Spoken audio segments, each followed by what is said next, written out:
পরম করুণাময় মহান আল্লাহর নামে শুরু করছি হযরত লুকমান আলাইহিস সালাম এর 10 উপদেশ। উপদেশ 4, সালাত বা নামাজ কায়েম করো। হযরত লুকমান আলাইহিস সালাম তার ছেলেকে উপদেশ দেন, ইয়া বুনাইয়া আকিমিস সালাত, হে বেটা সালাত কায়েম করো। লোকমান 17। সালাত আরবি শব্দ, এটা কোরআনের ভাষা। আমরা যাকে নামাজ বলে থাকি, অর্থাৎ হে ছেলে ঠিকমতো নামাজ কায়েম করো। নামাজ হচ্ছে ঈমানদার ব্যক্তির প্রথম এবং প্রধান কাজ। ঈমানের দাবিদার ব্যক্তি বাস্তব জীবনে তিনি তার প্রভুর আনুগত্য করতে প্রস্তুত কিনা নামাজ তার প্রমাণ। তাই নামাজ তার ঈমানের বাস্তব নিদর্শন। রাসূল পাক সাল্লাল্লাহু আলাইহি সাল্লাম বলেন, বাইনাল আবদি ওয়া বাইনাল কুফরি তারকুস সালাত, বান্দা ঈমানদার ও কুফরির মধ্যে পার্থক্য হচ্ছে নামাজ ত্যাগ করা। অর্থাৎ নামাজই প্রমাণ করে দেয় কে ঈমানদার অনুগত বান্দা আর কে অস্বীকারী অবাধ্য কাফের। সুতরাং একজন ঈমানদার মুমিন বান্দাকে তার ঈমানের প্রমাণস্বরূপ প্রতিদিন 5 ওয়াক্ত নামাজ আদায় করতে হবে। তাই ইসলামে ঈমানের পর নামাজ কায়েম করার গুরুত্ব আরোপ করা হয়েছে। রাসূল পাক সাল্লাল্লাহু আলাইহি সাল্লাম বলেন, কিয়ামতের দিন সর্বপ্রথমে নামাজের হিসাব হবে। যদি এই বিষয়ে ঠিক থাকে তাহলে সে নাজাত পাবে এবং সফলকাম হবে, আর যদি তা ঠিক না থাকে তাহলে সে নাজাত পাবে না, ব্যর্থ ও ক্ষতিগ্রস্ত হবে। ইমাম মালিক রাদিয়াল্লাহু তাআলা তার মুআত্তা কিতাবে একটি হাদিস বর্ণনা করেন। একবার হযরত ওমর রাদিয়াল্লাহু তাআলা তার গভর্নরদের নিকট এ মর্মে পত্র পাঠান যে, আমার মতে তোমাদের সর্বাধিক গুরুত্বপূর্ণ আমল হচ্ছে নামাজ। যে ব্যক্তি নামাজের হেফাজত করল এবং যথাযথভাবে নামাজ আদায় করল, সে তার দ্বীনের হেফাজত করল। আর যে ব্যক্তি তা করল না, সে অন্যান্য আমলকেও চরমভাবে বরবাদ করে দিল। দিনে নামাজ 50 ওয়াক্তের পরিবর্তে আমাদের জন্য উম্মতে মুহাম্মাদী মাত্র 5 ওয়াক্ত করা হয়েছে। এটা উম্মতে মুহাম্মাদীর জন্য আল্লাহর পক্ষ থেকে বিশেষ একটি সুযোগ প্রদান করা হয়েছে। এতে মানুষের মনে এ খেয়াল রাখা উচিত যে আমাদের জন্য 50 ওয়াক্ত নামাজ আদায় করার প্রয়োজনীয় সময়, শক্তি, যোগ্যতা ও সামর্থ্য দিয়েই আল্লাহ আমাদেরকে সৃষ্টি করেছেন। এই ধারণা অন্তরে জাগ্রত থাকলে তার পক্ষে 5 ওয়াক্ত নামাজ আদায় করা মোটেই কঠিন ও কষ্টকর বলে মনে হবে না। বরং সে মনে করবে, আমার জন্য আরো নামাজ ছিল। যদি আল্লাহর অনুগ্রহে 5 ওয়াক্ত নামাজ না হতো তাহলে তো আমাকে 50 ওয়াক্তই আদায় করতে হতো। তখন সেটা আমার জন্য কত কষ্টকর হতো। তাই আল্লাহ পাক যে আমাদের উপরে বিশেষ অনুগ্রহ করেছেন, তারই স্বীকৃতি ও শুকরিয়া স্বরূপ বান্দার মনোবল বৃদ্ধি করে 5 ওয়াক্ত নামাজ যথাযথভাবে আদায় করা সকলের জন্য অপরিহার্য কর্তব্য। হযরত আনাস ইবনে মালিক রাদিয়াল্লাহু তাআলা বলেন, মিরাজের রাতে রাসূল পাক সাল্লাল্লাহু আলাইহি সাল্লাম এর উপর 50 ওয়াক্ত নামাজ ফরজ করা হয়েছিল। এরপর তা কমাতে কমাতে 5 ওয়াক্ত করা হয়। এরপর বলা হলো, হে মুহাম্মদ, আমার কথায় কোনো রদবদল নেই। তোমার জন্য এই 5 ওয়াক্তের মধ্যে 50 ওয়াক্তের সওয়াব রয়েছে। কোরআনে বলা হয়েছে, নামাজ কায়েম করো। নামাজ পড়া আর কায়েম করা এক কথা নয়। এর অর্থ শুধু একাকী নিয়মিত নামাজ পড়াই নয়, বরং সকলে একত্রে নামাজ জামাতের সাথে আদায় করা। কেউ একাকী বাড়িতে নিয়মিত নামাজ পড়ে কিন্তু মসজিদে জামাতের সাথে এ ফরজটি আদায় করে না বা করার ব্যবস্থা করে না, তাহলে সেখানে নামাজ কায়েম আছে এ কথা বলা যাবে না। নামাজে যে শিক্ষা পাওয়া যায় এবং নামাজে যে অভ্যাস করানো হয়, সে শিক্ষা ও অভ্যাসকে নামাজের বাহিরের জীবনেও চালু রাখা যায়, তাহলে আমাদের জীবনে নামাজ কায়েম হবে। নামাজ কায়েমের এটাই প্রকৃত পথ। নামাজ তাকে মনে করে দেয় যে তুমি সবসময় আল্লাহর গোলাম। আল্লাহ যা পছন্দ করেন না তা তুমি করতে পারো না। এভাবে যে ব্যক্তি মসজিদে জামাতের সাথে ৫ ওয়াক্ত নামাজ আদায় করার অভ্যাস করে, সে কখনো আল্লাহকে ভুলে থাকতে পারে না। নামাজ আদায়ে নামাজীর আত্মিক, শারীরিক, সামাজিক ও পারলৌকিক উন্নতি সাধিত হয়। আত্মিক, যেহেতু নামাজ আল্লাহর প্রতি বান্দার আনুগত্যের বাস্তব নমুনা ও আল্লাহর সাথে মিরাজ সমতুল্য। নামাজি আল্লাহকে হাজির নাজির জেনে অন্তরে খুশু খুজুর সাথে নামাজ আদায় করে। আল্লাহর ভয় ও সন্তুষ্টি তার চরম লক্ষ্য হয়। এমন নামাজে অবশ্যই মুসল্লির আত্মিক উন্নতি হয়। শারীরিক, নামাজে শারীরিক উপকারিতা হলো ৫ ওয়াক্ত নামাজ আদায় করার জন্য ৫ বার অজু করতে হয়, যা শরীরের জন্য উপকারী। নামাজ আদায়ে নড়াচড়া, মসজিদে যাতায়াত, ফজরের ঘুম থেকে জেগে মৃদু মন্দ বাতাস উপভোগ করা ইত্যাদি সবই স্বাস্থ্যের জন্য উপকারী। সামাজিক, নামাজে সামাজিক উপকারিতা হলো পরস্পরের দেখা সাক্ষাৎ, কুশলাদি জানা, সময়া সময়ানুবর্তিতা ও কর্তব্যবোধ, শৃঙ্খলা রক্ষা ইত্যাদি সামাজিক উপকার সাধিত হয়। পারলৌকিক, নামাজের মাধ্যমে আল্লাহ ও বান্দার গভীর সম্পর্ক ও মহব্বত সৃষ্টি হয়। অন্তরাত্মা প্রভুর ভালোবাসায় বিগলিত হয়। তাই নামাজ হচ্ছে আল্লাহর সন্তুষ্টি ও আখিরাতে জান্নাত জান্নাত লাভের উপায়। এই কারণে নামাজকে জান্নাতের চাবি বলা হয়েছে। নামাজই মানুষকে জান্নাতের উপযোগী করে তোলে। এছাড়া নামাজ মানুষকে অশ্লীল ও মন্দ কাজ থেকে বিরত রাখে। আনকাবুত আয়াত ৪৫। নামাজের যতগুলো উপকারিতা ও গুণাগুণ আছে, এ আয়াতে তার মধ্যে সবচেয়ে বেশি গুরুত্বপূর্ণ একটি মৌলিক গুণের কথা বলা হয়েছে, আর তা হলো ফাহেসা, অশ্লীল ও মুনাকার মন্দ কাজ হতে মানুষকে দূরে রাখা। যে লোক নামাজ সম্পর্কে একটু চিন্তা করবে, সে এই কথা মেনে নিতে বাধ্য হবে যে মানুষকে অন্যায় ও অসৎ কাজ থেকে বিরত রাখার যত মাধ্যম আছে, তার মধ্যে নামাজের মতো এত অধিক শক্তিশালী ও জোরদার কোনো মাধ্যম নেই। নামাজ প্রতিদিন ৫ বার এ কথা স্মরণ করে দেয় যে দুনিয়ায় তুমি স্বাধীন ও স্বেচ্ছাচারী নও। একজন আল্লাহ আছেন, যিনি তোমার সব গোপন ও প্রকাশ্য খবর জানেন, এমনকি তোমার অন্তরের নিয়ত ও ইচ্ছা পর্যন্ত জানেন।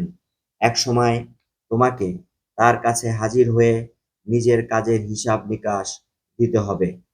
নামাজ আরও শিক্ষা দেয়, তোমার কোনো কাজই আল্লাহর নিকট লুকায় রাখতে পারবে না।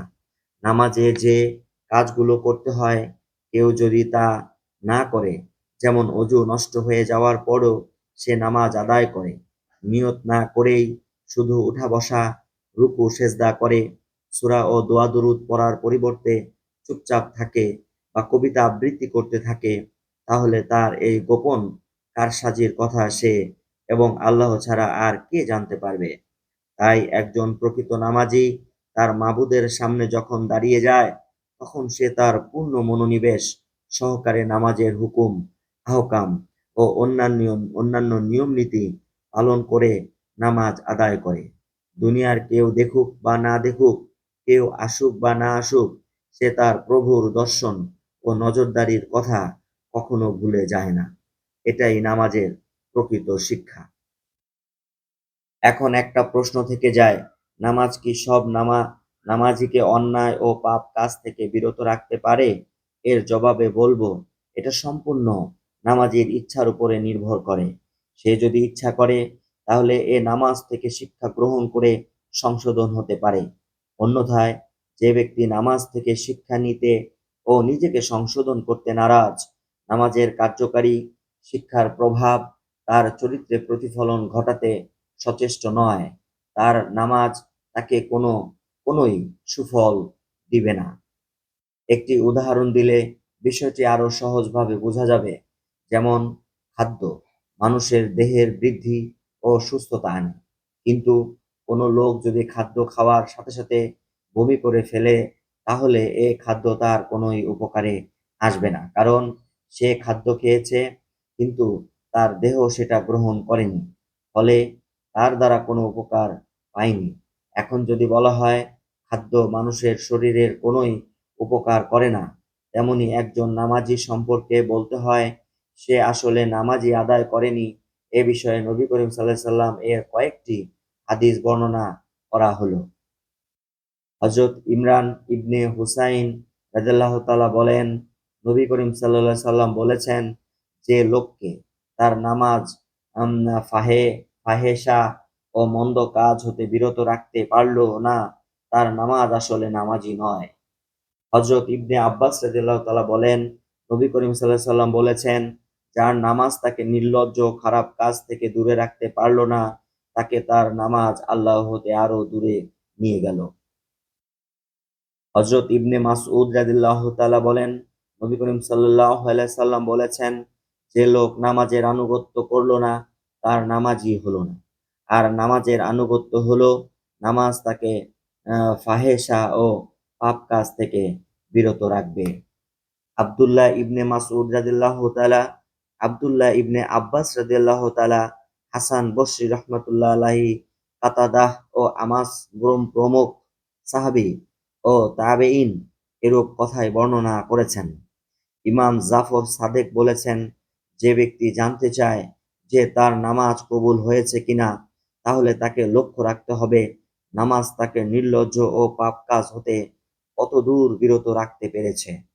যদি সে খারাপ কাজ থেকে ফিরে থাকে, তাহলে বুঝতে হবে তার নামাজ কবুল হয়েছে।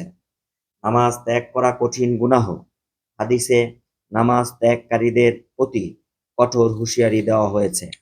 হযরত জাবির রাদিয়াল্লাহু তাআলা বলেন, রাসূল পাক সাল্লাল্লাহু আলাইহি সাল্লাম বলেছেন, বান্দা ও কুফরির মধ্যে পার্থক্য হচ্ছে তার নামাজ। মুসলিম উম্মাহর ইজমা ঐক্যমত হলো নামাজ ত্যাগ করা মানে নামাজ অস্বীকার করা, আর নামাজ অস্বীকার করা হলো কুফরি। তবে কোনো ঈমানদার ব্যক্তি নামাজ ফরজ এ বিষয়ে দৃঢ় বিশ্বাস রাখা সত্ত্বেও যদি অজরের কারণে বাধ্য হয়ে নামাজ ত্যাগ করে, তার কথা ভিন্ন। কিন্তু কেউ অলসতা করে কিংবা বাস্তবতার অজুহাতে নামাজ ত্যাগ করে শরীয়তে সেটা অজর হিসাবে গণ্য হবে না, এটা তার কুফরির পর্যায়ে পড়বে।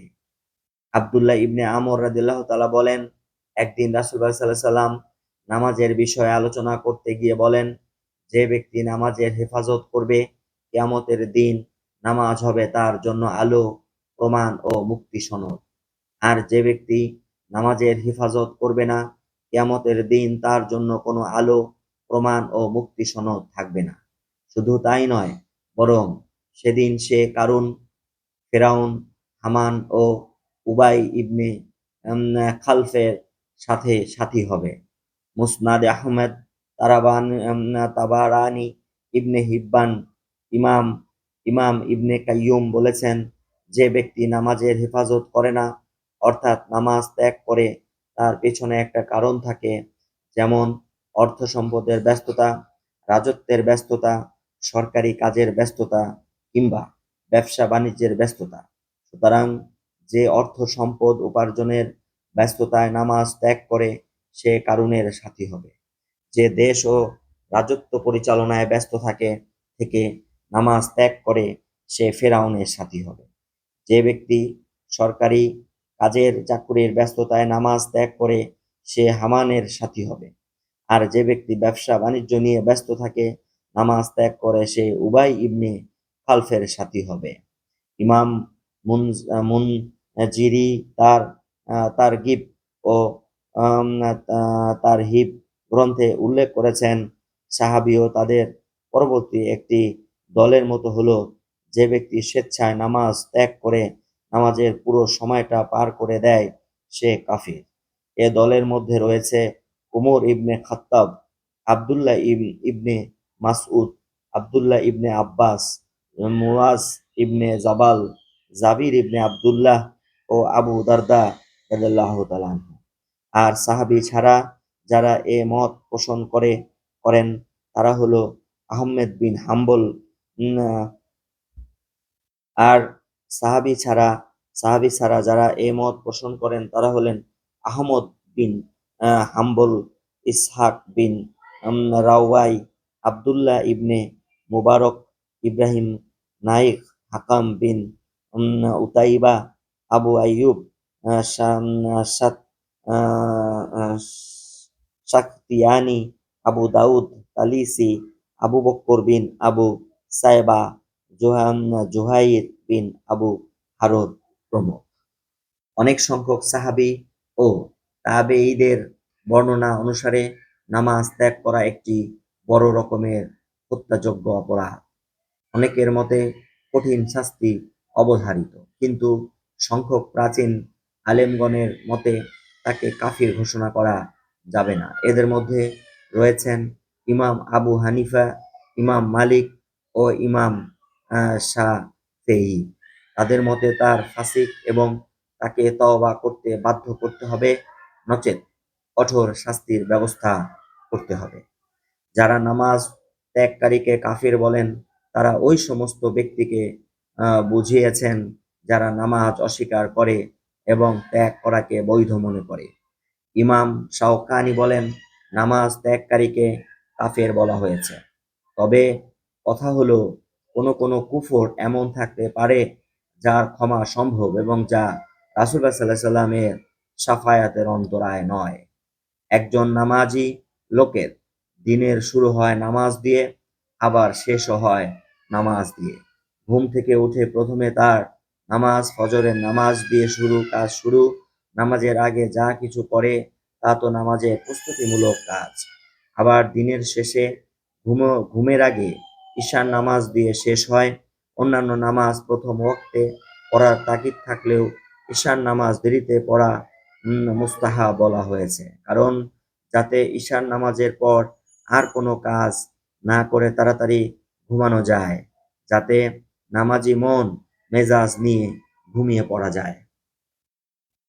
রাসূল পাক সাল্লাল্লাহু আলাইহি সাল্লাম বলেছেন, যে ব্যক্তি ঈশার নামাজ জামাতের সাথে আদায় করার পর ঘুমিয়ে গেল, আবার ফজরের জামায়াতে এসে শামিল হলো, তার আমলনামায় ঘুমকে ইবাদত হিসাবে লেখা হবে। একজন নামাজি ব্যক্তির নামাজের অধীনে সব কাজ থাকবে, যেমন নামাজের আজান হলে সব কাজ ত্যাগ করে আগে নামাজ আদায় করা, যতই ব্যস্ততা থাক কাজ আগে করে নামাজ পড়ে পড়া নয়। জামায়াত ত্যাগ করে কাজ সেরে বাড়িতে একাকী নামাজ পড়লে তা হবে কাজের অধীনে নামাজ। একজন খাঁটি নামাজি ব্যক্তির এই অবস্থা হওয়া ঠিক নয়। নামাজের সময় হলে সবসময় মুলতবি করে আগে নামাজ আদায় করাটাই একজন মুমিনের রুটিন হওয়া উচিত। সহিহ মুসলিমের একটি হাদিসে রাসূল পাক সাল্লাল্লাহু আলাইহি সাল্লাম বলেছেন, যারা জামায়াত ত্যাগে অভ্যস্ত তাদের এই অভ্যাস ত্যাগ করতেই হবে, নচেত আল্লাহ তাদের অন্তরে অবশ্যই মোহর মেরে দিবেন এবং তারা অবশ্যই শিথিল হয়ে যাবে। ধন্যবাদ।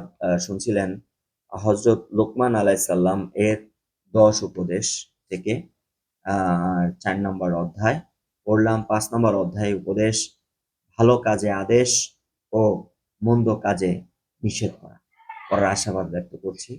আল্লাহ রাব্বুল আলামিন আমাদের সবাইকে কোরআন এবং সুন্নাহের আলোকে জীবন পরিচালনা করার তৌফিক দান করুক। সকলে বলুন আমিন। আসসালামু আলাইকুম ওয়া রাহমাতুল্লাহি